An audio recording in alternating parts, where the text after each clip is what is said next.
kinsa pud mga langga ang nagproblema diha, no? Mga langga bisag unsa pa na siya ka-pain langga o kasakit langga, bisag pag unsa na siya ikalunli nimo, itabuon nimo langga, ayaw ginang dahig-dahig. First, remember langga is healthy, pero kung ang luha imo nang ipadayon na magbugay-bugay siya kag kumana na bilang-bilang mo na siya healthy. So be strong na imo na ganon kang wapo ba kay mo na gingon langga nang tubuhi mata queen na siya langga kanwa ng rason kinabuhi.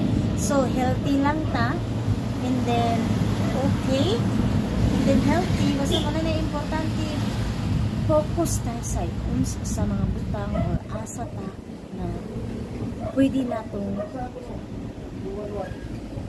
ikapadayon, dili ta mo focus anang hilak-hilak. Okay. Sa to, sir.